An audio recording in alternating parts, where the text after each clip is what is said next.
بالله من شرور أنفسنا ومن سيئات أعمالنا من يهده الله فلا مضل له ومن يضلل فلا هادي له ونشهد أن لا إله إلا الله وحده لا شريك له ونشهد أن سيدنا ونبينا ومولانا محمدا عبده ورسوله أرسله بالحق بشيرا ونذيرا وداعيا إلى الله بإذنه وسراجا منيرا صلى الله تعالى عليه وعلى آله وأصحابه وسلم تسليما كثيرا كثيرا أما بعد فأعوذ بالله من الشيطان الرجيم بسم الله الرحمن الرحيم خالق الإصباح وجعل الليل سكنا والشمس والقمر حسبانا ذلك تقدير العزيز العليم وهو الذي جعل لكم النجوم لتهتدوا بها في ظلمات البر والبحر قد فصلنا الآيات لقوم يعلمون وهو الذي أنشأكم من نفس واحدة فمستقر ومستودع قد فصلنا الآيات لقوم يفقهون صدق الله مولانا العظيم سورة أنعام 96 নম্বর আয়াত থেকে তেলাওয়াত করা হয়েছে। তেলাওয়াতকৃত আয়াতগুলো থেকে প্রথম আয়াত সম্পর্কে গত মজলিসে কিছু আলোচনা হয়েছে। আল্লাহ রাব্বুল আলামিন তার কুদরত এবং তার নিয়ামত প্রকাশ করতেছেন বান্দাদের সামনে। আল্লাহ রাব্বুল আলামিন রাতের অন্ধকারকে চিরে তবে তাদেরকে ফর্সা সৃষ্টি করেন পূর্ব আকাশে। যে রাতের অন্ধকারকে চিরে আলো সৃষ্টি করলেন, ওই রাত তিনি দিয়েছেন মানুষের আরাম এবং শান্তির জন্য, বিশ্রামের জন্য। রাতে মানুষ বিশ্রাম করে, ঘুমিয়ে পড়ে। যদি এইভাবে রাতে চলতে থাকে আর মানুষ ঘুমন্ত অবস্থায় থাকে, বিশ্রামই করতে থাকে, তাহলে না দুনিয়া চলবে না মানুষ বাঁচবে। মানুষকে কর্মক্ষেত্রে ঝাঁপিয়ে করতে হবে, পরিশ্রম করা লাগবে। কারণ দুনিয়া দারুল আসবাব, এখানে অলৌকিক ভাবে সবকিছু হবে না। মাঝে মধ্যে আল্লাহ রাব্বুল আলামিন তার কুদরত প্রকাশের লক্ষ্যে কিছু কিছু ঘটনা অলৌকিক ভাবে ঘটাইয়া দেন। কিন্তু তার নিয়ম হল দুনিয়ার দারুল আসবাব, এখানে পরিশ্রম লাগবে, উচিরা লাগবে। সাইয়্যিদনা হযরত ঈসা ইবনে মারইয়াম আলা নবিয়িনা ওয়া আলাইহিস সালাতু ওয়াস সালাম কিয়ামতের আগে তিনি আবার দুনিয়ায় ফিরে আসবেন। এখন তিনি আছেন চতুর্থ আকাশে। তো আকাশ থেকে নামবেন দামেস্কের মসজিদে আমিয়াজের মিনারায়, মিনারার উপরে নেমে বলবেন, সিঁড়ি লাগাও, আমি নিচে নামবো। বড় আসছে কথা। চতুর্থ আকাশ থেকে মিনারার মাথা পর্যন্ত আসতে পারলেন, সিঁড়ির দরকার হইল না। অসংখ্য অগণিত কোটি কোটি মাইল দূর থেকে আসছেন সিঁড়ি ছাড়া। আর এই মিনারার মাথা থেকে নিচের দিক 200-400 ফিটে হয়তো হবে। এখানে বলেন সিঁড়ি লাগবে, আমি নিচে নামবো। কেন? এটা দারুল আসবাব, এখানে উসিলা লাগবে, এটা দুনিয়া। এখানে সবকিছু অলৌকিক ভাবে হয় না, কিছু কিছু হয় আল্লাহ পাকের কুদরত প্রকাশের লক্ষ্যে। এখন যদি সবসময় রাতে চলতে থাকে, বর্ষা না হয়, আমরা ঘুমিয়েই থাকি, না দুনিয়া চলবে না আমরা চলবো, কিছুই চলবে না, সব কিছু ধ্বংস হয়ে যাবে, বিনষ্ট হয়ে যাবে। অতএব আমাদেরকে আবার কর্মক্ষেত্রে ঝাঁপিয়ে পড়তে হবে। কর্মক্ষেত্রে ঝাঁপিয়ে পড়তে হলে ঘুম থেকে উঠা লাগবে। ঘুম থেকে উঠা থেকে সুবে সাদেকের প্রস্তাব, সুবে সাদেকের আলো আমাদেরকে ঘুম থেকে উঠে গেছে। এই জন্য আল্লাহ পাক বলছেন এরপরে ওয়াসামকা, আমি সূর্যকে সৃষ্টি করেছি। আগে রাতের কথা, এরপরে সূর্যের কথা। এই যে সুবে সাদেকের আলো কোথা থেকে আসে? সূর্য থেকে আসে। সূর্য পৃথিবীর নিচ দিয়ে আবার ঘুরে যখন পূর্ব দিকে যায়, 15 ডিগ্রি কিংবা 18 ডিগ্রির নিচে থাকলেই পূর্ব আকাশে বর্ষার আবির্ভাব হয়, আলোর রশ্মি দেখা যায়। এখানে জ্যোতিষবিদদের মতামত আছে কি 15 ডিগ্রি নিচে থাকলে আলো পাওয়া যায় না 18 ডিগ্রি থাকলেই আলো পাওয়া যায়। কারো কারো দৃষ্টিতে 18 ডিগ্রি আর বাকি আছে সূর্য দেখা যায়। এখনই আলো দেখা যাবে সুবে সাদেকের আলো। আর কোন কোন জ্যোতিষবিদদের দৃষ্টিতে না 15 ডিগ্রি আসতে হবে, আরো 3 ডিগ্রি সামনে আসলে তারপরে আলো দেখা যাবে। এখান থেকে একটি জরুরি মাসআলা আমরা বুঝতে পারি, যে মাসআলাটা সামনে রমজানে খুব বেশি দরকার পড়বে। সেই মাসআলা হল সেহরির সময় কখন শেষ হয়, ফজরের সময় কখন শুরু হয়। হাদিসের আলোকে যখনই সেহরির সময় শেষ তখনই ফজরের সময় শুরু। এখন সেহরির সময় শেষ হওয়া মাত্র অনেকে আমরা আযান দিয়ে দিই, খাওয়া দাওয়া বন্ধ, তো আযান দিয়ে নামাজও পড়ে দিই। এবার আসুন সুবে সাদেক সম্পর্কে আলোচনা। সুবে সাদেক হইলে সেহরির সময় শেষ হয়, ফজরের ওয়াক্ত শুরু হয়। পূর্ব আকাশের বর্ষা নির্ণয় করা সকলের পক্ষে অনেক সময় সম্ভব হয় না, তখন আমরা থাকি ঘরের ভিতরে, দেখা যায় না। বারবার বাইরে দেখতে আসতে তৈরি খাবো কখন, ঘরের বাইরের ভিতরে দৌড়াদৌড়ি করা লাগে। আমরা হিসাব নিকাশ করে বের করে ফেলি অমুক সময় সুবে সাদেক উঠিতে হয়, ফজরের ওয়াক্ত শুরু হয়। সূর্য পৃথিবীর চতুর্দিকে যে ঘুরে আসে, এটা হলো মোট 360 ডিগ্রি। 1 ডিগ্রি অতিক্রম করতে 4 মিনিট থেকে একটু কম সময় লাগে। 4 মিনিট থেকে একটু কম সময়ে সূর্য 1 ডিগ্রি অতিক্রম করে। 360কে 4 মিনিট দিয়ে গুণ দিলে দেখবেন 24 ঘন্টা বেরিয়ে আসে। এই জন্য 24 ঘন্টা একবার ঘুরে আসে, দিন আর রাতে 24 ঘন্টা হয়। এখন যদি 18 ডিগ্রির নিচে থাকতে আলো রশ্মি দেখা যায়, আর যারা বলে 15 ডিগ্রি আসতে হবে তারপরে আলো রশ্মি দেখা যাবে, 3 ডিগ্রির ব্যবধান। 3 ডিগ্রির ব্যবধান মানে সময় হবে 3 4 12 মিনিট। যেহেতু 4 মিনিট থেকে একটু কম সময় লাগে 1 ডিগ্রি অতিক্রম করতে, তাই পুরা 12 মিনিট হবে না, 10 কিংবা 11 মিনিট লাগে। এখন যদি বাস্তবে ওই কথাটাই ঠিক হয় যে 18 মিনিট নিচে থাকতেই আলো রশ্মি দেখা যায়, আর আমরা ধরলাম 15 ডিগ্রি, আরো 10 মিনিট পরে 11 মিনিট পরে, তাহলে আমার রোজা হইল না। ফজর তো হয়ে গেছে, রোজা হইল না, যদি শেষ সময় আমি খানা খাই সেহরির সময়। আর যদি আমি 15 ডিগ্রির কথা ধরি, তাহলে 18 ডিগ্রির কথা যদি আমি ধরি, আমার সেহরি তো হয়ে গেছে, রোজা হবে। আর ওই সময় যদি আযান দিয়ে নামাজ পড়ে ফেলি, আমার নামাজও হবে, কিন্তু 15 ডিগ্রি ওলাদের দৃষ্টিতে নামাজ হবে না। আরো 3 ডিগ্রি সামনে আসতে হবে, আরো 11 মিনিট পরে যায় নামাজের সময় হবে, তাহলে আমার নামাজ হবে না। এই জন্য আমরা আমাদের মসজিদে সতর্কতামূলক সেহরির সময় শেষ ঘোষণা দেই 18 ডিগ্রি নিচে থাকতে, আর আযান দেয় আরো 10 মিনিট পরে, তার মানে 15 ডিগ্রি অবস্থায়। তাহলে আমাদের রোজারও কোনো সমস্যা রইল না, নামাজের কোনো সমস্যা রইল। যে সমস্ত মসজিদে 18 ডিগ্রি হিসাব করে সেহরির সময় শেষ হলো মাত্র আযান শুরু,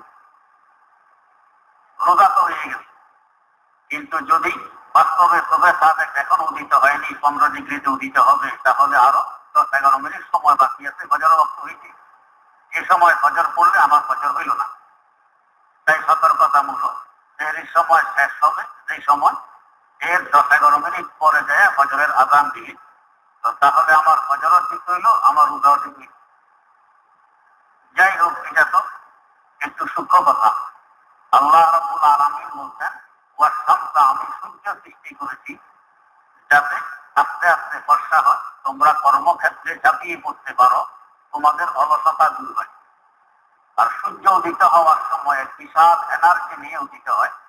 যে এনার্জি শুধু নিজের কাছে থাকে যে তা নয়, তা রৌদ্র এবং আলোর মাধ্যমে বিস্তার করতে থাকে। এটা গাছগাছালি থেকে নিয়ে মানুষ পর্যন্ত গ্রহণ করে। হাদিস শরীফে আছে, ফজরের সময়, ফজরের পরে ঘুমানো, এটা অলৌকিক। ঘুমানো অলৌকিক কেন? যে এই সময় জাগ্রত হওয়ার সময় দিন যায়, রাত যায়, দিন আসে। দিনের ফেরেশতারা আসতেছে, রাতের ফেরেশতারা দেখতেছে আমি এই সময় ঘুমে। তো যাওয়ার ফেরেশতারা গিয়ে বলবো, আল্লাহ তোমার বান্দাকে দেখছি আরাম করে। আর আসার ফেরেশতারা বলবে, আল্লাহ দুনিয়াতে এসে দেখি তোমার বান্দা আরাম করে।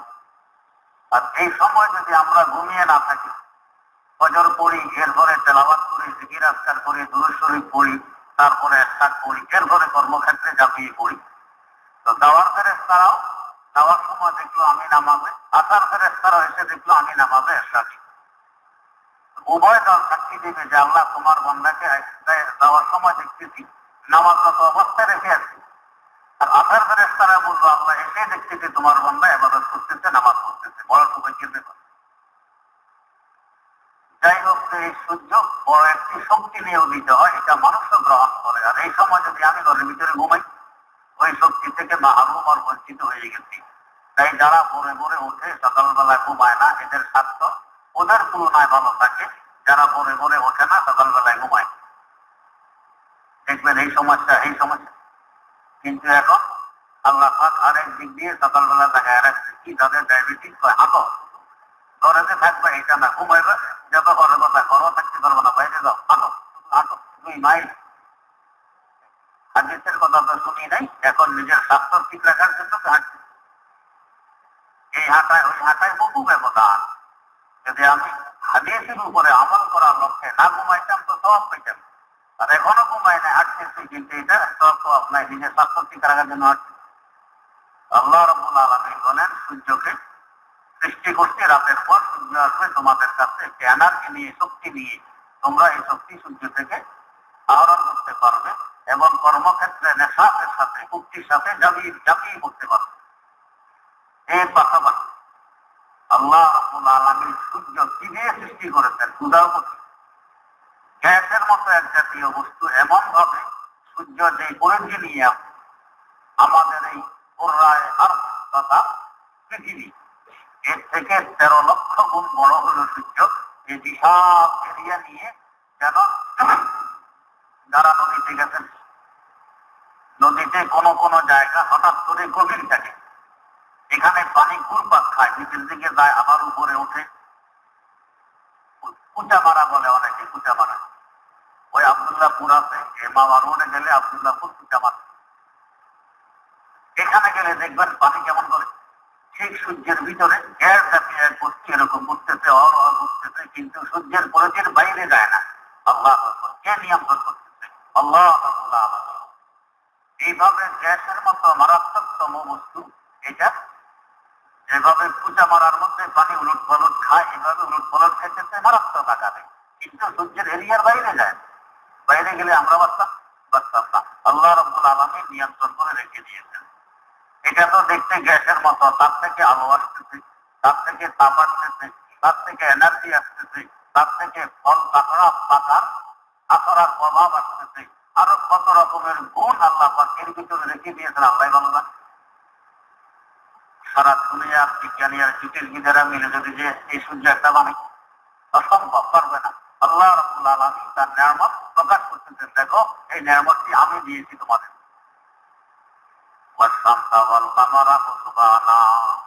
এরপরে আবার রাত আসবে, রাতের বেলা দিয়েছি চন্দ্র। সব সময় তোমাদের কাছে বাতির ব্যবস্থা থাকবে, এটা নাও হইতে পারে, সব সময় বাতি থাকবে, নাও হইতে পারে। এই জন্য দিনের বেলায় আলোর জন্য সূর্য, রাতের বেলায় আলোর জন্য চন্দ্র। তো রাতেও যদি সূর্যের মতো একটা দিতেন, অসুবিধা কি দিন? তাহলে কি রাত্রে আরামে ঘুমানো যায়? থাকা না, এটা ডিম লাইটের মতো, চাঁদের আলোতে আরামে ঘুমানো যায়। তো ডিম লাইট রাত্রে দিয়েছেন যাতে আরামে ঘুমাইতে পারে, আর পুরা লাইট দিনে দিয়েছে যাতে কাজকর্ম করতে পারে। তার পাশাপাশি রাতের শুরুতে মানুষ ঘুমায় না, অন্তত এটার পরে ঘুমায়। এই সময়টা যদি কেউ কাজ করতে চায়, বাতির ব্যবস্থা নেই, তো কিভাবে করবে? আল্লাহ পাক বলেন ডিম লাইটের ব্যবস্থা করছি। লাইটের কাজ করবে, তোমার চোখের জ্যোতি যদি ঠিক থাকে ওই লাইট তোমার কাজের জন্য যথেষ্ট হবে। ইমাম বুখারী রাহমাতুল্লাহ আলাইহি করে দেখাই গেছে, এমন এমন গরিব ছিলেন, আর্থিক দুর্বলতায় ভুগতেছিলেন। আসলে ওনার আব্বা জান গরিব ছিলেন না, ছোটবেলায় আব্বা মারা গেছেন। তো আব্বার মিরাজ পেয়েছেন 25,000 রৌপ্য মুদ্রা। 25,000 রৌপ্য মুদ্রা। উনি দেখলেন যে এগুলো যদি আমি বসে বসে খাই তো 2-4 দিন পরে শেষ হয়ে যাবে, পরে সমস্যায় পড়তে হবে। ব্যবসায় লাগাইলে ব্যবসা থেকে যে লাভ আসবে ওইটা দিয়ে সংসার চলবে, আমি হাদিসের খেদমত করবো, দিনের খেদমত করবো। 25,000 স্বর্ণ মুদ্রা একজন ব্যবসায়ীকে দিয়েছেন মুদারাবাত হিসেবে, যে তুমি এটা দিয়ে ব্যবসা করবে, লাভে এত ভাগ তোমার, এত ভাগ আমার। আল্লাহর এই বান্দা লাভ দেওয়া তো দূরের কথা, আসল নিয়ে এখন টানাটানি। ইমাম বুখারী রাহমাতুল্লাহ আলাইহি করছেন বড় বিপদ।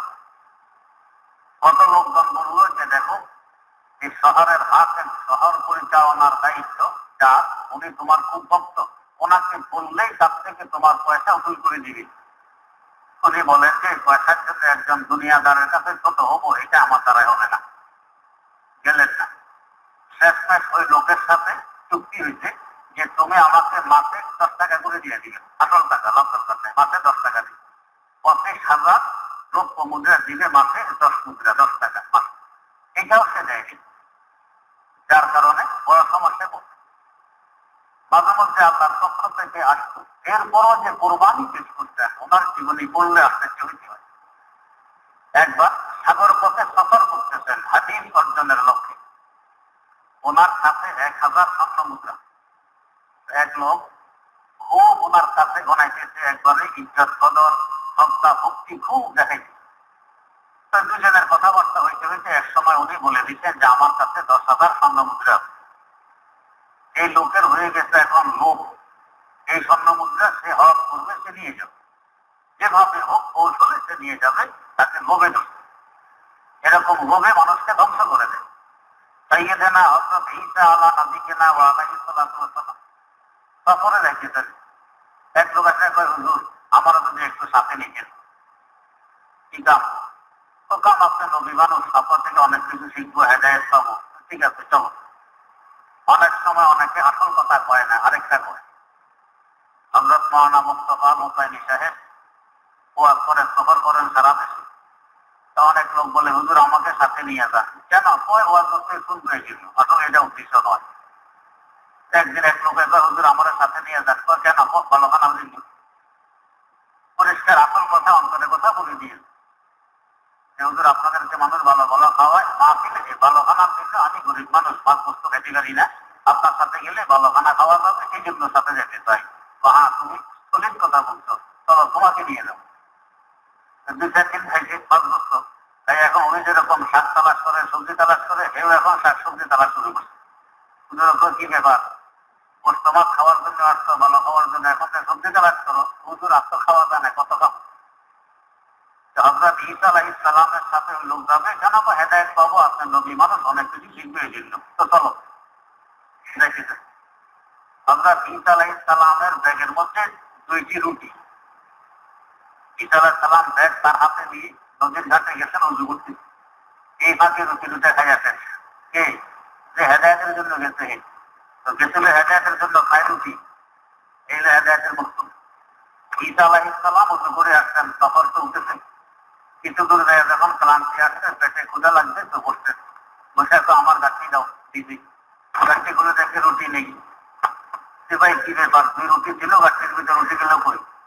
হুজুর আল্লাহ মাফ করুন, আমি স্বপ্ন দেখিনি আপনার রুটি কোথায়, আমি জানি না। তো ব্যাগ তো তোমার কাছে দিয়ে আমি উজু করতে গেছি, এরপর থেকে তোমার কাছেই ব্যাগ, তুমি জানো না? দাম দেখি না হুজুর আমি জানি না, রুটির খবর আমি জানি।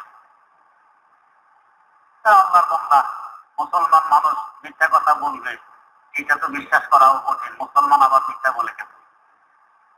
মোল্লা জীবন রহমতুল্লাহ আলাইহি বহুত বড় বুজুর্গ একদিন কাঁদতেছে রাস্তার কিনারায় বসে বসে। আরে তোকে দেখে যে আরে আল্লাহর ওলি বড় আলেম বড় বুজুর্গ তাফসীরে আহমদের লেখক তাফসীরে কিতাব লিখছেন, নুরুল আনওয়ার উসুলের কিতাব লিখছেন, হুজুর কাঁদতেছেন। ও ভাই কাঁদতেছে আমার বিবি বিধবা হয়ে গেছে, এই জন্য কাঁদতেছে।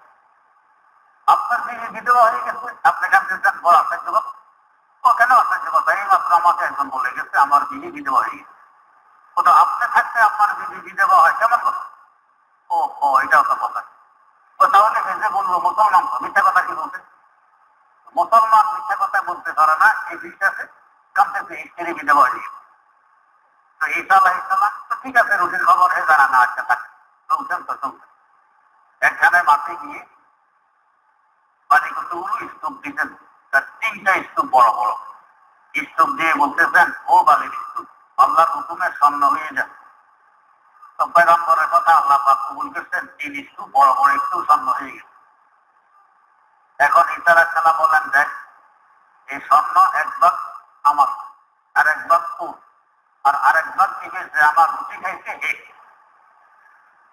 3 ভাগ 3 জনে ভাগ করে দিল। এখন কয় হুজুর একটা কথা কইতাম, কই কি? কয় শরমও লাগে তারপরও না কইয়া তো আর কতক্ষণ মিথ্যা কথা বলবো হুজুর, আসলে রুটি দিতে আমি এসেছিলাম। হ্যাঁ কথা সত্য যখন বলতো ঠিক আছে আমার বাবা তো 3 ভাগ তো আমি একবার বলিব না। বড় খুশি খুশিতে আর খান এখন 3টা সামনের স্তূপ নিয়ে বসে রয়েছে, সে বাড়িতে দিলে কি করবে? কিন্তু মানুষের ঈসা আলাইহিস সালাম তো তাকে স্বর্ণ দিয়ে চলে গেছে। ডাকাতের এক লোক যাইতে যাইতে দেখে এক লোক বসার সামনে স্বর্ণের স্তূপ 3টা, এগুলো কার? হয় আমার। তোমার কয় তো এক কাজ করো, আমাদের খাবারের দরকার হয়েছে, তুমি একটু হোটেল থেকে যাইয়া আমাদের জন্য খাবার আনো কোথাও থেকে, তোমার স্বর্ণ আমরা পাহারা দিব, 3টার দরকার নেই, অসুবিধা নেই। শিয়ালের কাছে কুর্মি বাগান, আমরা পাহারা দিব, অসুবিধা নেই। এখন এই লোক দেখছে যদি আমি নিষেধ করি এরা তো দলে বলে বেশি, আমি তো পারবো না। তো বাধ্য হয়ে যাবে ঠিক আছে ভাই তোমরা পাহারা দাও, আমি খাবার আনতে দিই। তো খাবার আনতে কি মনে মনে কয় এরা তো আসলে আমাকে সম্মান দিবে না, আমাকে হয়তো মেরেই ফেলবে, না মানলো না মানলো তো জবরদস্তি স্বর্ণ নিয়ে যাবে, খাবারে বিষ মিশাই নিয়ে যায়, এরা খাইয়া পড়বে, আমার স্বর্ণ আমার থাকবে। খাবারে ভালো করে বিষ মিশাইয়া নিয়ে আসে। নিয়ে আসার পরে এরা এদিকে চুক্তি করতেছে, যখন আসবে আমরা তো মানুষ বেশি, একবারে গলা টিপে শ্বাসরুদ্ধ করে মেরে ফেলব, তাকে মেরে খানা দানা সেট করে খাইয়া এরপরে স্বর্ণর বোঝা মাথায় নিয়ে বাড়ি তুলে দেবো। এদিকে দেওয়ার টাকাটির নাম দেওয়া লাগবে না, তারা সীমান্ত। এরা চুক্তি বা বুদ্ধিপত্র করে ঠিক করে রাখছে সিদ্ধান্ত। আর এই তো খানা নিয়ে আসে, খানা নিয়ে আসা মাত্রই গলা টিপে ধরে তাকে শেষ করাতে এবারে খানা খাইয়াবো, খানা খাইয়া তারপরে স্বর্ণের বালা স্বর্ণ নিয়ে যাবো বাড়ি। 3 জনে ব্যাগ বোঝাই করে খানা খাইয়া তো সব ঠান্ডা। এখন সব মানুষ লাভ করে রয়েছে স্বর্ণের স্তূপ যেখানে স্তূপ সেখানে রয়েছে। সাইয়্যিদানা হযরত ঈসা আলাইহিস সালাতু ওয়াস সালাম আরেকদিন যাওয়ার পর দেখেন আশেপাশে লাখ কতগুলো আর স্বর্ণের 3 স্তূপ আপন জায়গায় পড়ে আছে। এটার নামে দুনিয়া, এটার নামে কি? দুনিয়া। আল্লাহ আল্লাহ রাব্বুল আলামিন দিনের বেলায় কাজকর্মের জন্য সূর্য আর রাতের বেলায় জিজ্ঞাসা হিসাবে চন্দ্র। ইমাম বুখারী রহমতুল্লাহ আলাইহির কথা বলতেছিলাম, ওই যে লোক ওনার সাথে খুব মিল মিলাপ দিয়া যে স্বর্ণ 1000 স্বর্ণ মুদ্রা এটা আমি গ্রহণ করে নেব, হুজুরকে দিতে দিব না, কৌশলে এটা হাত করতে হবে। একদিন হঠাৎ জাহাজ সাগরের মধ্যখানে এসে চিন্তা আরম্ভ করে। কি চিন্তা? হায় হায় হায় আমার কাছে 1000 স্বর্ণ মুদ্রা ছিল, এখন থেকে দিলে আমার ব্যাগে ছিল, এখন নেই, কে নিয়ে আসছে? এই লোকের চিন্তার বাচ্চা থেকে জাহাজের সর্বনাশ। যাই হোক নেই নিচে জাহাজ দেখতে পাচ্ছে, বাচ্চা তো আর মরে নেই, চেক করলে তো পাওয়া যাবে, যার কাছে পাওয়া যাবে সেই তো। ইমাম বুখারী রাহমাতুল্লাহ আলাইহি লিখলেন যে চেক করলে তো আমার কাছে পাওয়া যাবে 1000 স্বর্ণ মুদ্রা, এটা তো আমার নয়। কিন্তু মানুষ মনে করবে কি আমার কাছে যা আছে অন্য কেউ তো জানে না, জানে শুধু মানুষ মনে করবে আমি চুরি করি। আর মানুষ একবার মনে করে যে বুখারী চুরি করে, তাহলে আল্লাহ রাসূলের লক্ষ লক্ষ হাদিস যে আমি সংগ্রহ করছি, আমার সিনা ধারণ করছি, হাদিস হাদিসগুলো সব নষ্ট হয়ে যাবে। যে হাদিস আমার থেকে কেউ গ্রহণ করবে না, কারণ চোরের মুখের হাদিসকে গ্রহণ করবে। আল্লাহ রাসূলের হাদিস নষ্ট হবে কি করাবে? যখন ট্যাক্স শুরু হয়েছে তুমি চুপে চুপে এক ফাঁকে এই 1000 স্বর্ণ মুদ্রা সাগরে ফেলে দিয়েছে। আল্লাহ, কত বড় কোম্পানি! কিসের জন্য ফেললেন? হাদিসের সম্মানার্থে ফেলে দিলেন। 1000 স্বর্ণ মুদ্রা পানিতে ফেলে পড়ে। এখন সব মানুষকে তন্ন তন্ন করে তল্লাশি করা হলো, কারোর কাছে 1000 স্বর্ণ মুদ্রা পাওয়া গেল না। এখন সবাই ওদের উল্টা মৃত্যু, যদি কেউ দেওয়া থাকে তো বই নাই, তো জাহাজে কোথাও। কিন্তু এখন আশ্চর্য কিরে, হুজুর নিজে বললেন তার কাছে 1000 স্বর্ণ মুদ্রা আছে, এখন চেক করা হলো তার কাছে নাই, গেল কি? আর হুজুর তো মিথ্যা বলার মানুষ নয়। ইমাম বুখারী থেকে নাফি সব ঠান্ডা হওয়ার পরে আবার নরম হয়ে আসছে। তো হুজুর, আপনি তো বলছিলেন আপনার কাছে 1000 স্বর্ণ মুদ্রা আছে, আমি আপনার স্বর্ণ মুদ্রা নেওয়ার জন্য এই কৌশল অবলম্বন করছিলাম, তো আপনার মুদ্রার কই পাওয়া গেল? পরিষ্কার বলেন তো সাগরে ফেলে দিয়ে। 1000 স্বর্ণ মুদ্রা সাগরে ফেলে দিলেন, এত বড় মুদ্রা আপনার? 1000 কেন, কোটি কোটি স্বর্ণ মুদ্রা আমার কাছে তুচ্ছ।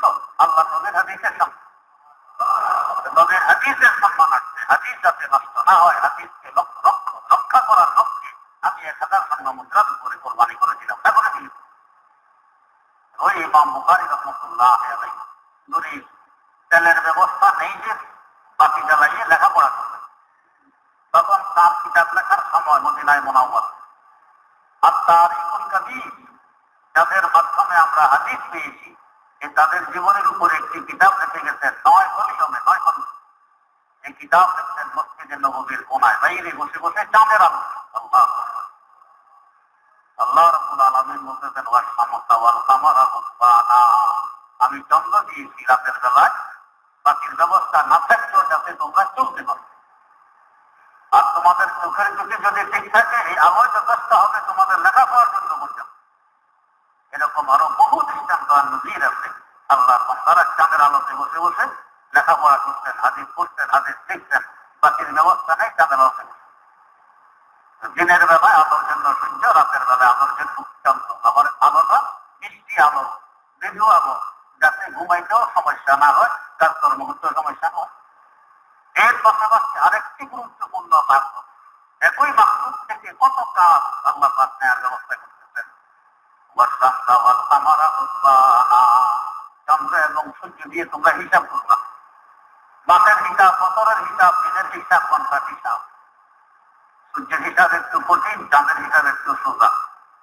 এই জন্য চাঁদ একটা ক্যালেন্ডার দেখে তারিখ বের করতে পারে, কিন্তু সূর্য দেখে বের করা তো কঠিন। চাঁদ ছোট হয় আর বড় হয়, সূর্য এক সমান থাকে, ওইটা দেখে তারিখ বের করা কঠিন। সবাই পারবে না, কেউ পারবে। সবাই যাতে হিসাব করবে, হিসাব পারে, হিসাব অনুযায়ী চলতে পারে, এই জন্য আমি চন্দ্র দিয়েছি, ক্যালেন্ডার শুরু, এটা দেখে দেখে তোমরা হিসাব করবা, চলবা। সহজ হওয়ার কারণ, ইসলাম হলো সহজ দিন, এই জন্য ইসলামে চাঁদের হিসাবে গুরুত্ব বেশি, এটা সহজ। ওয়াস-শামসা ওয়াল-কামারা হুসবানা, এটা দিয়ে তোমরা হিসাব করতে পারো।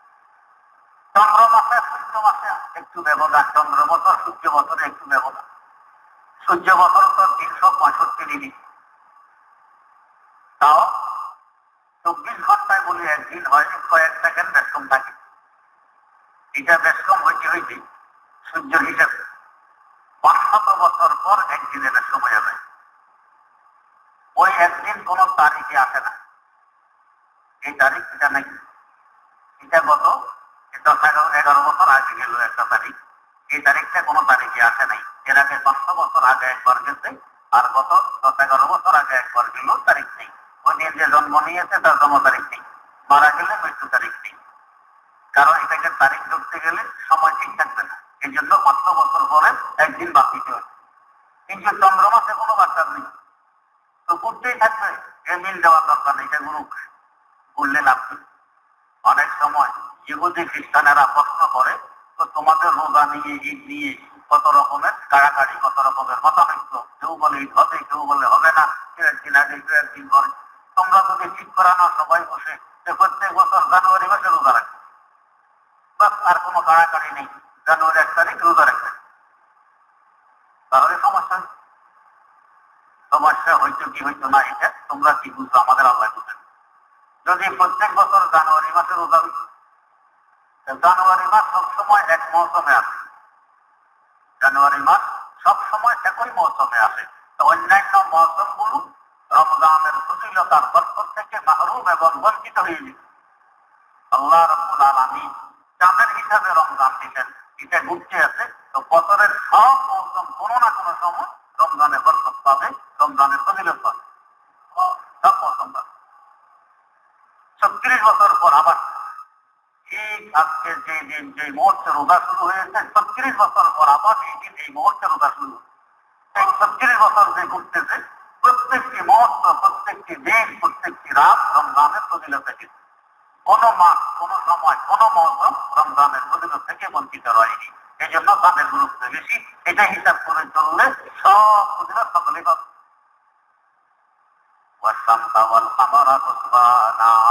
সূর্য এবং চন্দ্র তোমাদের হিসাবের জন্য আমি সৃষ্টি করে রেখেছি, এটা আমার বড় একটি নিয়ামত।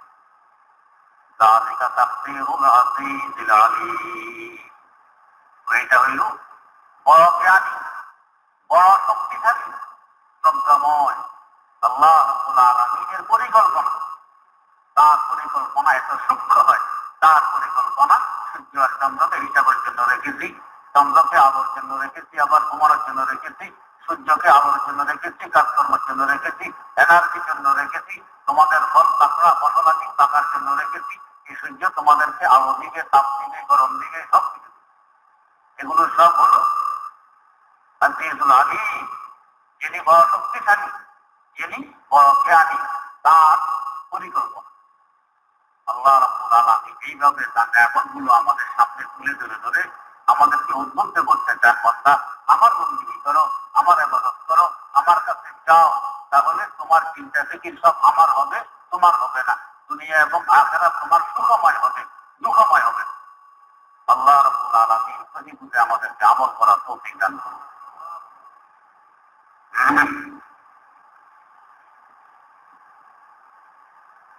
প্রশ্ন, গত তাফসীরে বলেছেন টিভি ঠিক করা ও বিক্রি করা না যায়। তাহলে আমার প্রশ্ন, এতদিন যে আয় হয়েছে ওই টাকা দিয়ে যে আমল করেছি সে আমল কি কবুল হবে? অথবা ভবিষ্যতে এই আয় খেয়ে আমল করলে কি আল্লাহ কবুল করবেন?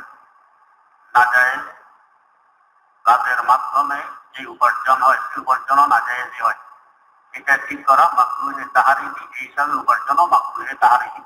মাকরুহে তাহারিমি হারামের কাছাকাছি, সরাসরি হারাম নয়। আমল কবুল হওয়া না হওয়া এটা আলাদা।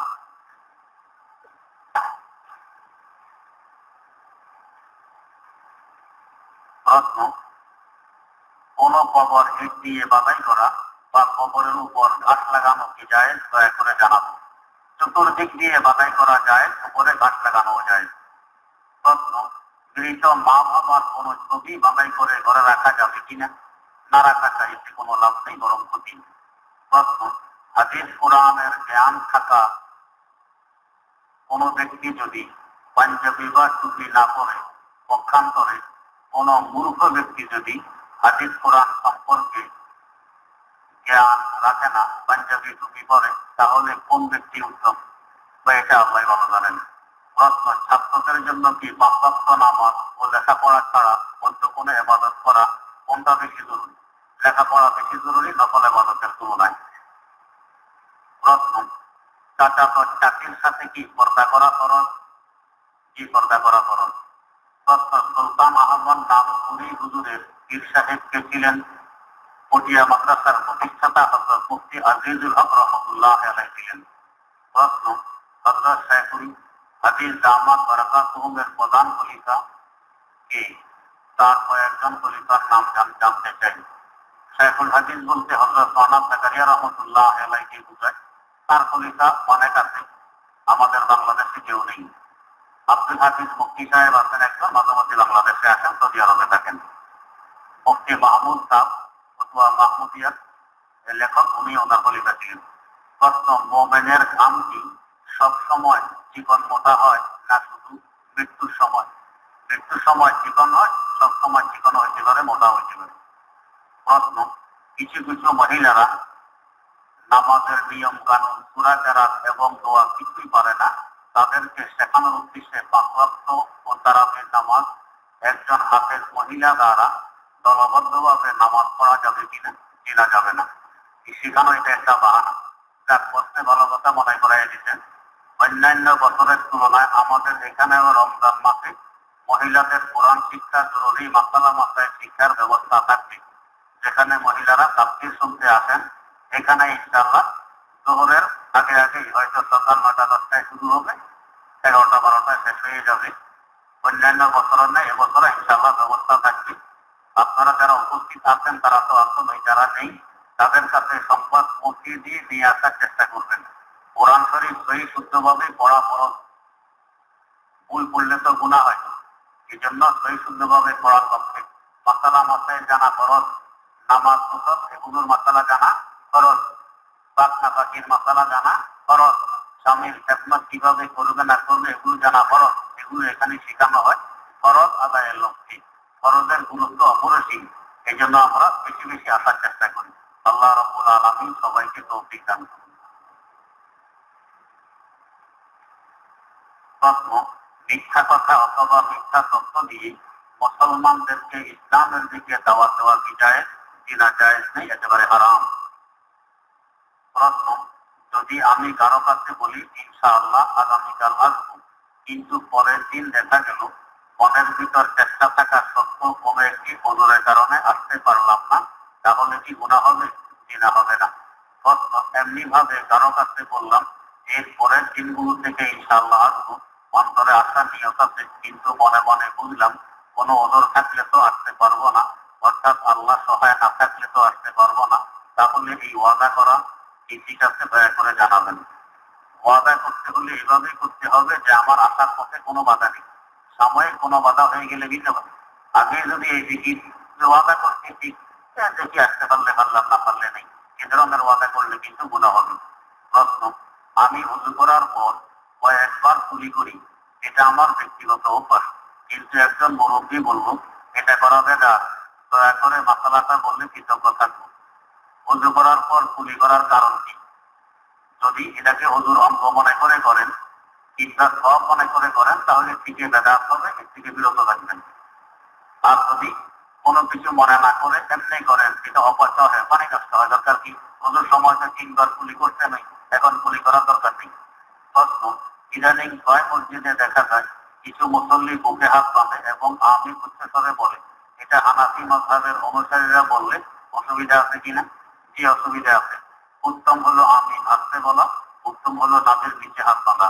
হযরত আলী মুরতাযা রাদিয়াল্লাহু তাআলা আনহু থেকে বর্ণিত যে মিনাল ফিতনাতি ওয়াদউল ইয়াদাইনি তাহাতা সুররা, নামাজের মধ্যে উভয় হাত নাভের নিচে বাঁধা এটা ফিতরাতে ইসলামের নিয়ম। প্রশ্ন, হাদিসের মধ্যে গুনাহের কারণে অনেক আযাবের কথা লেখা আছে। কোন ব্যক্তি যদি গুনাহ করার পর মৃত্যুর পূর্বে তওবা করে মারা যায়, তাহলে তার গুনাহের কারণে যে আযাব হওয়ার কথা সেটা কি তওবা দ্বারা মাফ হয়ে যাবে? হ্যাঁ, তওবা যদি আল্লাহ পাক কবুল করেন ইনশাআল্লাহ মাফ হয়ে যাবে। তবে তওবা নসিব হবে কি হবে না কোনো গ্যারান্টি নেই। এই আশায় যে মৃত্যুর আগে তওবা করে যাবো, এখন গুনাহ করে নেই, এটা ধোঁকা, শয়তানের ধোঁকা। কোন দিন মারা যাবো ঠিক নেই, তওবা নসিব হবে কি হবে না জানা নেই। প্রশ্ন, হুজুর দাড়ি কাটার কোনো দাড়ি কাটার কোনো সুন্নত তরিকা আছে কি? থাকলে যেন উপকৃত হব। দাড়ি আমি বুঝি নাই, দাড়ি কি? হ্যাঁ? ও ও, হাদিসের মধ্যে নির্দিষ্ট কোনো তরিকা উল্লেখ নেই। ইমাম গাজ্জালী রাহমাতুল্লাহ আলাইহি ইহয়াউল উলুমের মধ্যে, ইমাম নববী রাহমাতুল্লাহ আলাইহি মুসলিম শরীফের ব্যাখ্যা গ্রন্থে কিছু কথা উল্লেখ করতেন যে হাতের নখ, ডান হাতের নখ শাহাদাত আঙ্গুল থেকে শুরু করব, কনিষ্ঠ আঙ্গুলের দিকে যাব। এরপরে বাম হাতের নখ কনিষ্ঠ আঙ্গুল থেকে শুরু করে বৃদ্ধাঙ্গুলের দিকে আসবো। এরপরে ডান হাতের বৃদ্ধাঙ্গুলের নখ কাটবো। আর পায়ের নখ কাটার নিয়ম লিখতেন, বাম পায়ের ডান পায়ের কনিষ্ঠ আঙ্গুলি থেকে শুরু করে বাম পায়ের কনিষ্ঠ আঙ্গুলে গিয়ে শেষ করবো। প্রশ্ন, আমার এক ছাত্র ভাইকে দেখলে খারাপ চিন্তা আসে, এই জন্য আমি তার থেকে পৃথক থাকতে চাই। কোনো পড়া জিজ্ঞেস করতে হলে অন্যদিকে চেয়ে জিজ্ঞেস করি, তখন সে বলে আমার সাথে পর্দা করেন আর কারোর সাথে পর্দা করেন না, শুধু আমার সাথে করেন। এখন হুজুর আমি কি করব? আপনি অন্য ছাত্রের কাছে লেখাপড়া জিজ্ঞেস করতে যাবেন, তার দ্বারা কাছেও যাবেন না। প্রশ্ন, মাওলানা আব্দুল মালেক সাহেব এবং ওনার ভাই মুফতি আব্দুল্লাহ সাহেব কারো কাছ থেকে খেলাফত পেয়েছেন কি? মাওলানা আব্দুল মালেক সাহেব কানপুরের হযরত মাওলানা কমিরউদ্দিন সাহেব থেকে খেলাফত পেয়েছেন। মুফতি আব্দুল্লাহ সাহেব পেয়েছেন কি? আমার জানা নেই। প্রশ্ন, আযানের জবাব দেওয়া সুন্নত নাকি মুস্তাহাব? মৌখিক জবাব দেওয়া মুস্তাহাব। প্রশ্ন, অনেক যেখানে কিছু কিনতে গেলে দেখা যায় যে ক্রেতা যদি দোকানদারের কাছ থেকে 1 টাকা পায়, তাহলে দোকানদার ক্রেতাকে 1 টাকার পরিবর্তে চকলেট দিয়ে দেয়। জানার বিষয় হলো এটি কেমন? তার কাছে বাংকি না থাকার কারণে এমন করে। একবারে না দেওয়ার তুলনায় চকলেট দেওয়া অনেক ভালো। প্রশ্ন, ইমামে আযম কি? ইসমে আযম কি? ইহা পাঠ করা কি সঠিক? হাদিসে যে ফায়দার কথা লিখেছে তা কি নির্ভুল? হাদিসে এদের কোনো ফায়দার কথা এভাবে নাই, আর এই নিয়ে এত চিন্তা ফিকিরের দরকারও নেই। নবী রাসূলগণ যে দোয়ার বরকতে কঠিন বিপদ আপদ থেকে উদ্ধার পেয়েছেন, আমরা সাধারণ মানুষ ঠিক সেসব দোয়া বললে কঠিন বিপদ থেকে মুক্তি পাবো। আল্লাহ ভালো জানেন। দোয়া কবুল হলে আল্লাহ পাক মুক্তি দিতে পারেন। প্রতিদিনই তো কোরআনের প্রয়োজনীয় সূরাগুলি পড়ি, কঠিন বিপদ থেকে যেন টোনা বা জাদু টোনা কি এর চেয়ে কঠিন দয়া এর চেয়ে কঠিন দয়া করে বলবেন। তাই কোরআন শরীফ তেলাওয়াত করবো সওয়াবের নিয়তে। এই দুনিয়ার উপকারার্থে কোরআন শরীফ তেলাওয়াত করা, এটা কোরআনের ইজ্জতে এহতেরামের পরিপন্থী হয়।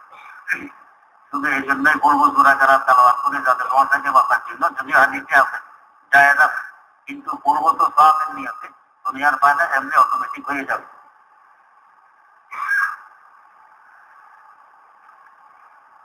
প্রশ্ন, তাবলীগী সাথী ভাইয়েরা তাবলীগে গেলে ভিন্ন ধরনের ফজিলতের কথা বলেন, যেমন আল্লাহর রাস্তায় বের হলে প্রতি কদমে 700 গুনাহ মাফ হয়, 700 নেকি হয় এবং 700 পদমর্যাদা বেড়ে যায়। কথা সহি, তবে এখানে আপনার রাস্তা মানে যুদ্ধ। প্রশ্ন, 1 টাকা খরচ করলে 7 লক্ষ টাকা খরচের সওয়াব, মেহমানদারি করলে 1 টাকায় 20 লক্ষ টাকা খরচের সওয়াব। এগুলো সব আল্লাহ রাস্তা মানে যুদ্ধের কথা। প্রশ্ন, একবার সুবহানাল্লাহ বললে 49 কোটিবার সুবহানাল্লাহ বলার সওয়াব পাওয়া যায়, এটাও যুদ্ধের কথা। জিহাদের ময়দানে গেলে এগুলি করলে সওয়াব পাওয়া যায়। কারো দরজার সামনে সামান্য সময় অপেক্ষা করলে নির্দিষ্ট সবে কদর রাতে হাজারে আসওয়াদ পাথরকে সামনে রেখে ইবাদত করার মতো সওয়াব পাওয়া যায়। এটা হলো বর্ডারের পাহারাদারের কথা, ইসলামী বর্ডারের পাহারাদারের কথা। এরকম আরো অনেক কথা। প্রশ্ন, একজন ছোট ব্যবসায়ী আমার কাছ থেকে 2000 টাকা নিয়ে ব্যবসা করতে যায় আর প্রতিদিন 10 টাকা করে দিব। সে এই কথা নিজ থেকে হাসি মুখে বলেছে। এখন জানতে চাই যে আমার কি পাপ হবে? আর যেহেতু নির্দিষ্ট হারে আপনাকে টাকা দিলে এটা সুদ হবে, লাভ যা হবে আপনাদের চুক্তি অনুপাতে হারাহারি ভাগ করে দিতে হবে। প্রতিদিন 10 টাকা নেবেন, এটা সুদ হবে, গুনাহ হবে। কেহ যদি দাড়িতে অথবা চুলে কালো কলম লাগায়, তাহলে তার উযু অথবা গোসল হবে কিনা? আমি একজনের নিকট শুনেছি যে কলম লাগালে দাড়ি বা চুলের উপর হালকা আবরণ পড়ে যায়। ধরুন দাড়ি বা চুল অথবা গোসলের সময় না ভিজার কারণে পবিত্রতা অর্জন হয় না। এই ব্যাপারে বিস্তারিত জানালে উপকৃত হব। সমস্ত খেলামের উপরে আবরণ পড়ে না, কিছু কিছুর উপরে পড়ে। আবার সমস্ত আবরণের ভিতরে পানি ঢোকে না, কিছু কিছু আবরণ থাকা সত্ত্বেও ভিতরে পানি ঢোকে, কিছু কিছু আবরণের ভিতরে পানি ঢোকে না। এই জন্য এই ধরনের কালো ভেজা ব্যবহার না করাকে মেনলি ব্যবহার করা চাই। অনুগ্রহ করে যে এতে যদি আপনার ধাতু নির্গত হয় তো রোজা ভেঙে যাবে, তবে কাজা করতে হবে, কাফারা দিতে হবে না। প্রশ্ন, হাদিসে দেখেছি নবীজি বলেছেন কাতারে যখন দাঁড়াইবে তখন একজনের কাঁধ অন্যজনের কাঁধ এবং পায়ের সাথে পা মিলিয়ে দাঁড়াইবে, যাতে মাঝখানের যেন ফাঁকা না থাকে। কিন্তু বর্তমান মসজিদে কি হচ্ছে, আপনারা কেন মূর্খ কাজ করে আসছেন? তাহলে এই হাদিস কি মিথ্যা? আপনার হাদিস কি সঠিক গণনা হয়নি? একজনের পা আর একজনের আরেকজনের পায়ের সাথে মিলিয়ে দাঁড়াবে, পায়ের মধ্যখানে ফাঁক থাকবে না, একথা কোনো হাদিসে উল্লেখ নেই। এটা আপনার মিথ্যা বানানো হাদিস। মিথ্যা বানানো হাদিস দিয়ে অন্যের উপরে দোষ চাপিয়ে দেয়া, এটা কখনো সঠিক নয়। কাঁধে কাঁধ মিলিয়ে দাঁড়াবে, পায়ের গোড়ালির সাথে গোড়ালি বরাবর করে দাঁড়ালেই কাঁধে কাঁধ মিলিয়ে যায় অটোমেটিক। আহলে হাদিস যারা নাম দেয়, এই ধরনের নামদারি আর হাদিসের ঠেকাইয়া দাঁড়ায়। নামাজের মধ্যে নিয়ম হলো যত খুশু হুজু নম্রতা বিনয়ীর সাথে দাঁড়াবে। আল্লাহর দরবারে ঠেকাইয়া দাঁড়ানো কত বড় বেয়াদবি। আল্লাহ রাসূল বলছে আল্লাহর দরবারে দাঁড়ানোর কথা বেয়াদবি আকারে শিখে দিচ্ছেন, আদৌ সম্ভব নয়। আপনি ফরজত কি চাইবেন, আরো দেখাবেন, এইভাবে দেখানো এটা বেয়াদবি হয় নামাজের সাথে। এটা কখনো হাদিসের কথা নয়, আপনাদের বানানো কথা। প্রশ্ন, বর্তমান দেখেছি সব মসজিদের মধ্যে টুল ও চেয়ার পড়ে যাচ্ছে, এবং আবারও দেখছি জমাতের কাতারে দাঁড়াইলে কাতার থেকে আধা হাত সামনে একা দাঁড়াইছে। ইহা কার হুকুম? আপনার চোখে কি ইহা পড়ে না? এত আরাম করে নামাজ পড়তে কি হুকুম দিয়েছে? হাদিস দিয়ে বুঝাইবেন। আপনাকে প্রশ্ন করছেন, আপনার প্রশ্ন নাকি হাদিস অনুযায়ী? তো আমার বুঝাইতে হলে শর্ত হাদিস দিয়ে বুঝাইবেন। আপনার প্রশ্ন করতে হবে শর্ত হাদিস দিয়ে প্রশ্ন করবেন। তাহলে আপনার হাদিস দিয়ে প্রশ্ন করেন। যারা মাহুর রুকু সেজদা দিতে পারে না, তো আপনি বলেন সে কিভাবে নামাজ পড়বে? হাদিস দিয়ে বুঝাই বলবেন। আপনি নিজেও সক্ষম হবেন না, হাদিস দিয়ে বুঝাই বলছে। আরেকজনের উপর কেন এটা চাপাইবেন যে হাদিস দিয়ে বুঝাবেন? গোমরাহের প্রথম ধাপ হইল তাকলিদ ছেড়ে দেয়া। যারা মাযহাব মানে না, তাকলিদ ছেড়ে দেয়, গোমরাহের প্রথম ধাপ। গোলাম আহমদ কাদিয়ানী দুনিয়ার সমস্ত মুসলমান একমত যে কাফের, কাদিয়ানীর অনুসারীরা কাফের। সেই প্রথমেই এই তকলিদ ছেড়ে দিয়েছিল। আগে সে মুসলমান, তকলিদ ছেড়ে আহলে হাদিস হয়েছে, এই গোমরাহ প্রথম স্টেজ। এরপরে আস্তে আস্তে মাহাদি মুজাদ্দিদের দাবি করছে, তারপর মাহাদি হওয়ার দাবি, তারপর ঈসা হওয়ার দাবি, তারপর সারওয়ারে আম্বিয়া হওয়ার দাবি। কিন্তু গুমরাহির প্রথম স্টেজ ছিল তকলিদ ছেড়ে দেয়। যারা তকলিদ ছেড়ে দেয় গুমরাহির প্রথম ধাপে আছে। আল্লাহ পাক প্রশ্ন, এক পীরের বায়াতে বা মুরিদের নিকট শুনিয়েছি যে পীর মুরিদদের ঘরে খবর বা হাড়ির খবর রাখতে না পারে, তার জন্য পীরি মুরিদি করা হারাম। এই পীর জাহান্নামী। এরা চিন্তা ভাবনা করে উত্তর দিবেন না, এই ধরনের পীর হইতে পারে না। যে পীর মুরিদের ঘরে হাড়ির ভিতরে কি এটা জানে, আলমুল গায়েব কোনো পীর হইতে পারে না। আলমুল গায়েব একমাত্র আল্লাহ রাব্বুল আলামিন। প্রশ্ন, শুনেছি অনেক ওয়াজে মাওলানার নিকট যে জিবরাইল একদিন হযরত আবু বকর রাদিয়াল্লাহু আনহুকে জিজ্ঞাসা করেছিলেন, হুজুর আপনি বলেন এই মুহূর্তে জিবরাইল কোথায় আছে? তখন হযরত আবু বকর রাদিয়াল্লাহু তাআলা আনহু জাহিরি চোখ বন্ধ করে অন্তর বা বাতিনি চোখ দিয়ে আত্মন্তরে জান্নাত জাহান্নাম সব ঘুরে বললেন আপনি জিবরাইল। হাদিসটি কতটুকু সত্য এটা আমার জানা নেই। এরকম বাতিনি চোখ খোলা কোন আলামের আছে কিনা আপনার মতে বললে ক্ষতি হব।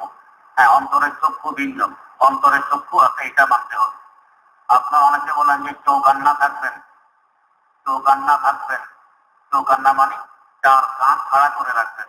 তো কান তো দিটা, এটা কোথায়? ওই দিটা অন্তরে। ঠিক এরকম চোখের দিটা আছে, কপালের নিচে দিটা আছে অন্তরে। আল্লাহ পাক নিজে বলছেন লাহুম কুলুবুন লা ইয়াফকাহুনা বিহা ওয়া লাহুম আ'য়ুনুন লা ইউবসিরুনা বিহা। ওই চোখ আছে দেখে না, ওই চোখ থাকলে দেখে না। আল্লাহ কি মিথ্যা বলতেছে? চোখ থাকলে তো দেখে, চোখ খুললে দেখা যায়। আল্লাহ বলে এদের চোখ আছে দেখে না, তার মানে অন্তরের চোখ আছে, ওইটা দিয়ে দেখে না। তো অন্তরের চোখ আছে এটা আল্লাহ নিজেই বলতেছে, কোরআন শরীফে আছে। প্রশ্ন, সুজাউদ্দৌলা নামের অর্থ কি? সুজা মানি বাহাদুর, দৌলা মানি রাষ্ট্র, রাষ্ট্রের প্রধান বাহাদুর। সুজাউদ্দৌলা বা শুধু সুজা কারো নাম রাখা যাবে কিনা? নাম রাখা বেশি ভালো হবে না। প্রশ্ন, নামাজের সময় মহিলাদের হাত ওনার বাইরে থাকলে নামাজ হবে কিনা? কিনা হবে না, ওনার ভিতরে রাখতে হবে। প্রশ্ন, আমার ছেলে 30 পারা কোরআনের হাফেজ, 1 বছর রেয়াজ করেছে, এখন অনলাইনে পড়াশোনা করলে ভালো হবে। বয়স 13 বছর। কওমি মাদ্রাসায় ভর্তি করাই দিবেন একেবারে চক্ষু বন্ধ করে, কারো কোনো পরামর্শ শুনবেন না। ইনশাআল্লাহ আপনিও কামিয়াব হবেন, ছেলেও কামিয়াব হবে। প্রশ্ন, আমার ছেলে যেন লেখাপড়ায় মনোযোগী হয়। আল্লাহ পাক সকলের ছেলেকে লেখাপড়ায় মনোযোগী বানিয়ে দেন। প্রশ্ন, মসজিদের ইমাম ও মুয়াজ্জিন উভয় যদি জায়গা জমির দালালি করে তাহলে সেটা কতটা যুক্তিসঙ্গত ইসলামী দৃষ্টিকোণের আলোকে জানাবেন। বৈধ পন্থায় দালালি করলে এটা দোষের কিছু না, জায়েজ আছে। এবং দালালির পারিশ্রমিক নেওয়াও ইসলামের দৃষ্টিতে জায়েজ। প্রশ্ন, মৃত ব্যক্তির জন্য মসজিদে মিলাদ বা দোয়ার আয়োজন করে দোয়া শেষে মসজিদে বিরিয়ানি বা মিষ্টি বিতরণ করলে বাসায় নিয়ে গিয়ে খাওয়া শরীয়তসম্মত কিনা? যেটা শরীয়তসম্মত নয়। প্রশ্ন, আল্লাহর ওলিদের উসিলা দিয়ে মুনাজাত করা জায়েজ কিনা? জি জায়েজ।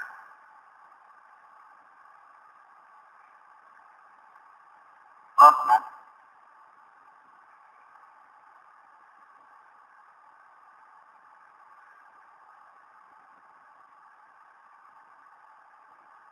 দেলোয়ার হোসেন সাইফিনা সাইদি লিখে ইন্টারনেটে চাপ দিলে তাকে পাকিস্তানের জামিয়া উলুম আল ইসলামিয়া বিন্দুরের টাউন মাদ্রাসার বিখ্যাত ছাত্র দেখায়।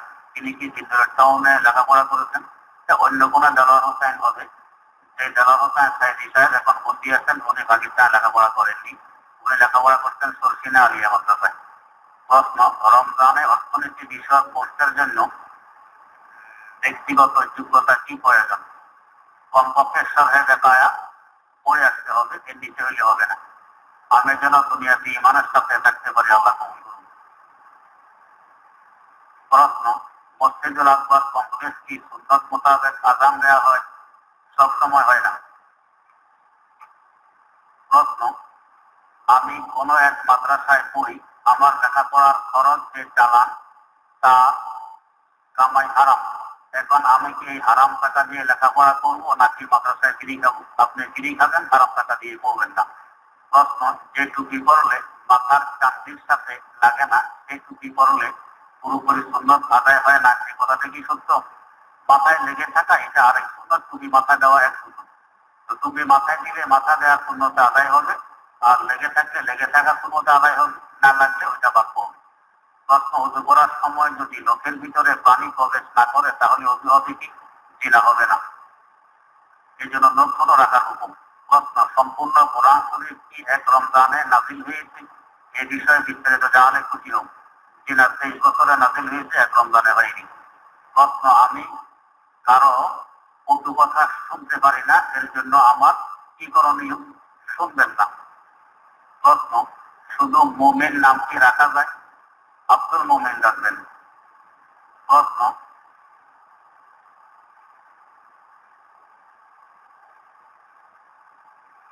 আমি একজন তালেবে ইলম, আমি শারীরিকভাবে দুর্বল এবং বিভিন্ন সময়ে রোগের সঙ্গে ভুগি, তাই কাজকর্ম থেকে পিছিয়ে থাকি, যাতে কাজ করে দুর্বল হয়ে হবার অজুহাতে না ভুগি, এই জন্য দোয়া। আল্লাহ আপনাকে সুস্থ রাখে। প্রশ্ন, সাধারণত বাজারে মুরগি কেনার সময় জবাই করে গরম পানির মধ্যে কিছুক্ষণ রেখে পরে মেশিনের মধ্য দিয়ে ড্রেসিং করে, এটা খাওয়া কি যায়? যদি এই পরিমাণ সময় পানিতে রাখে আর পানি এই পরিমাণ গরম হয় যে পানির আতরার প্রভাব মুরগির ভিতরে ঢুকে, তাহলে এটা খাওয়া যায় কি? আর যে পানিটি ডুবায়, পানি কি আপনারা দেখছেন? এই পানি আমি দেখছি। এই পানি দেখিয়ে কারো রুচি যদি থাকে, কোন রুচি সম্পূর্ণ ব্যক্তি মুরগি কোনদিন খাবে না। এমন দুর্গন্ধ হয় আর পানির রং বলতে তো কেমন কেমন লাগে। পায়খানাকে যদি পানির মধ্যে গুলে ফেলেন, পায়খানাকে পানিতে গুললে যেরকম হবে এরকম রং ধারণ করে, এইটা কি করে খাওয়া যায়? এই জন্য কেউ মুরগি ড্রেসিং করবেন না। দরকার হয় ওদেরকে দিয়ে দিবেন, ওদের দ্বারা সিলাই হাতে সিলাই নিয়ে আসবেন, অথবা নিজে বাড়িতে এসে এটাকে পরিষ্কার করে খাবেন। প্রশ্ন, অজু আছে, কাঁচা পেঁয়াজ মরিচ দিয়ে মুড়ি ফেলে নামাজ হবে কিনা? নামাজ হবে, তবে মুখে দুর্গন্ধ থাকলে বাদ করুন। প্রশ্ন, রাতে শরীর নাপাক হয়েছিল কিন্তু সকালে গোসল করার সময় গোসলের ফরজ আদায় করতে মনে ছিল না। অফিসে জোহর এবং আসরের নামাজ পড়ার পর মনে হলো আমি গোসল করার সময় ফরজ আদায় করতে ভুলে গিয়েছি। কি ফরজ আপনি আদায় করেন নাই? গোসল তো করছেন, কোন ফরজ? যদি কুলিয়া থাকে, নাকে পানি দেওয়া থাকে, তো পরবর্তীতে পানি যেহেতু খাইছেন এই সময়ের ভিতরে কুলির ফরজ আদায় হয়ে গেছে, নাকে পানি দিয়ে দিলে আদায় হয়ে যাবে। ঠিক আছে। আর একটি ওই